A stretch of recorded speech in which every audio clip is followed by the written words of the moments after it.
Ocean City, Maryland fishing update. Calm seas, tuna and seabass action July 2025. ***The thrill of fishing in Ocean City, Maryland. A tale of calm waters and bountiful catches***. By Scott Lennox. Posted on July 18, 2025. Imagine this. For the first time in 4 years, we found ourselves stuck at the dock in Massachusetts, thwarted by fierce winds and turbulent seas. It's a frustrating situation for any angler, but we are determined to give it another go tomorrow and will keep you updated on our progress. Meanwhile, back in Ocean City, the weather was a different story altogether: gentle winds, serene seas, and fish that were eager to bite. Captain Shawn Gibson, at the helm of the Wound Tight, was the first to share his success this afternoon. His crew had a fantastic day on the water, managing to release a stunning white marlin and also bringing home a hefty 68-inch bluefin tuna. What a catch! Not to be outdone, Captain Chris Watkowski and his team aboard the Spring Mix 2 had an impressive outing in the canyons, reeling in 11 plump yellowfin tuna. It's days like these that remind us why we love fishing so much. On the Morning Star, Captain Monty Hawkins and his anglers enjoyed a smooth ride on calm seas, with plenty of seabass and flounder making their way onto the boat during today's trip. This morning, the ocean was a breathtaking sight. The waters were perfectly calm, and we were greeted by a pod of playful bottlenose dolphins within the first mile of our journey. It was a delightful experience that made the day even more enjoyable. A gentle ground swell hinted at winds from another location, possibly the same winds that had kept us docked yesterday, but thankfully, they were pushing offshore and heading south. As we ventured further, we noticed a drop in water temperatures near the shore, fluctuating from 74 degrees to a warmer 79, and eventually reaching 81 degrees as we set out on our mahi hunt. Although we encountered clean green water on Wednesday and managed to catch a few mahi before the winds forced us to call it a day, the southerly winds that day and throughout Thursday seemed to have pushed murky, pea-soup green water offshore. It was disappointing to see.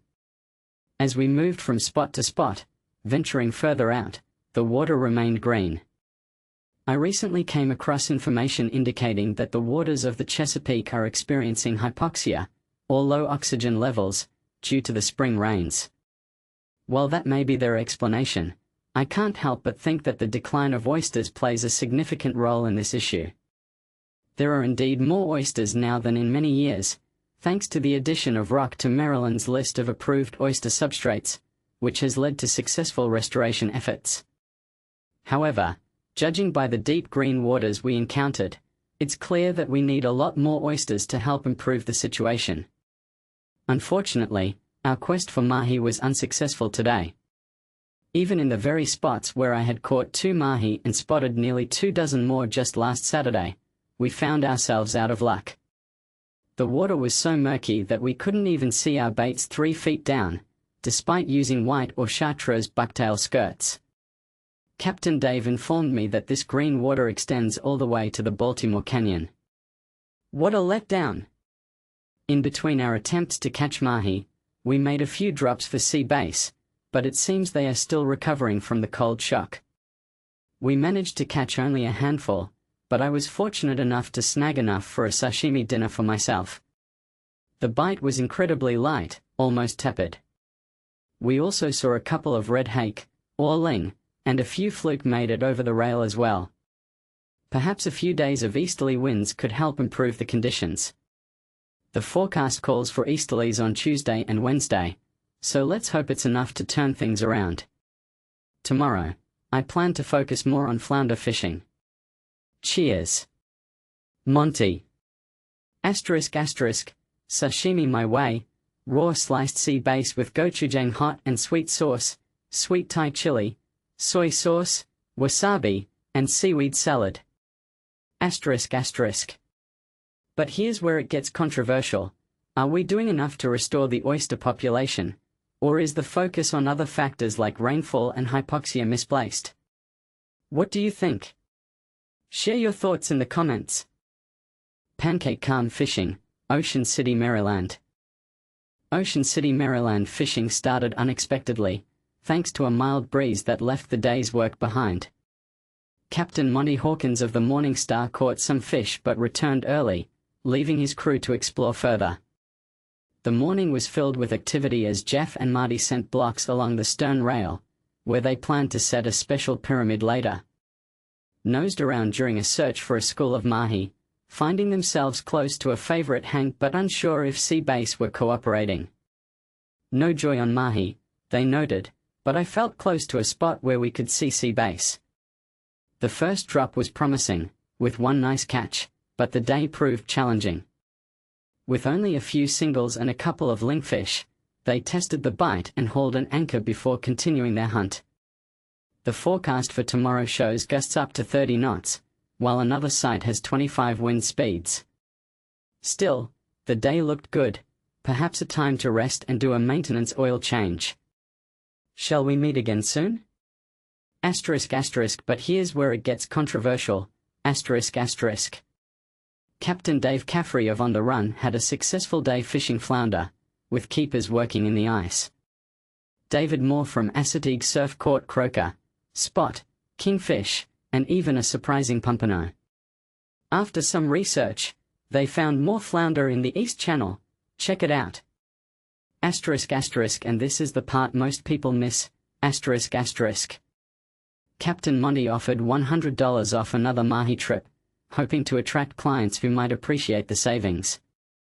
Mike's fish showed no competition for the pool, which he assures is true.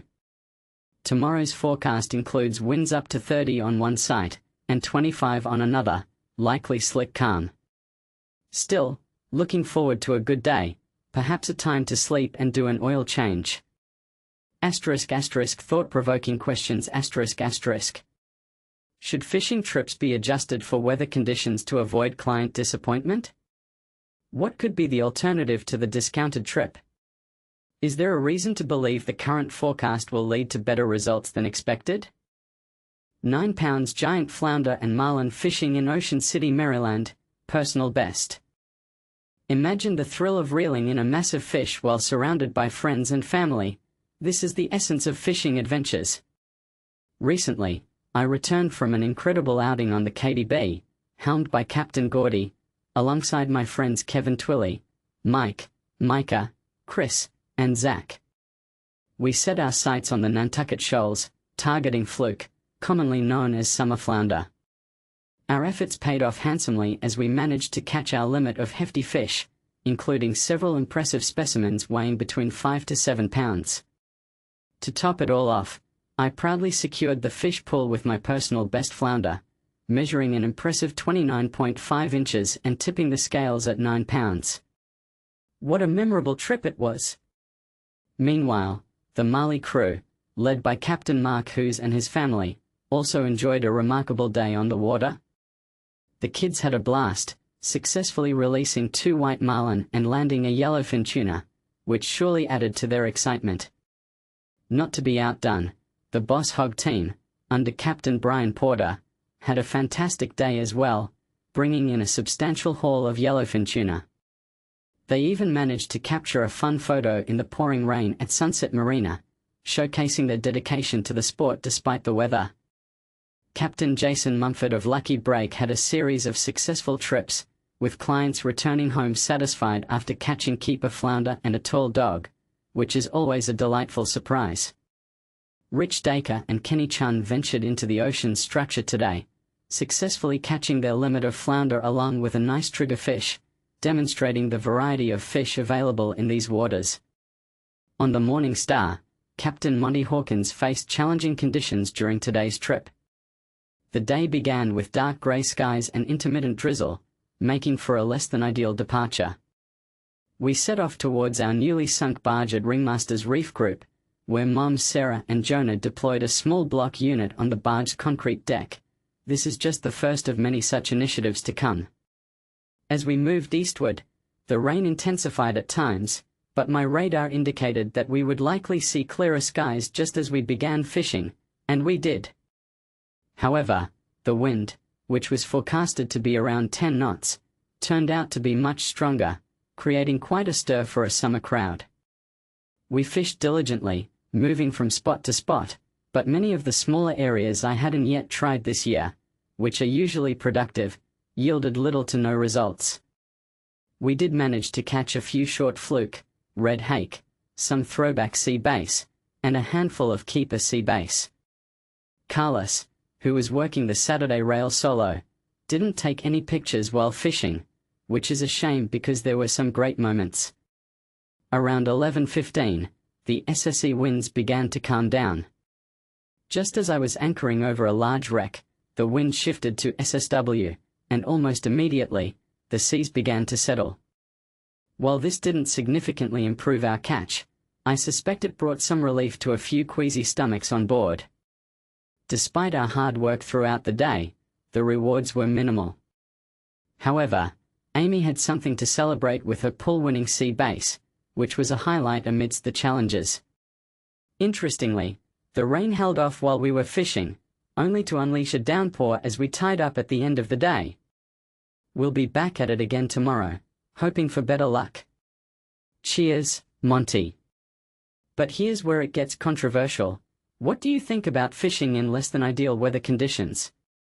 Is it worth the effort, or should we wait for perfect days? Share your thoughts in the comments.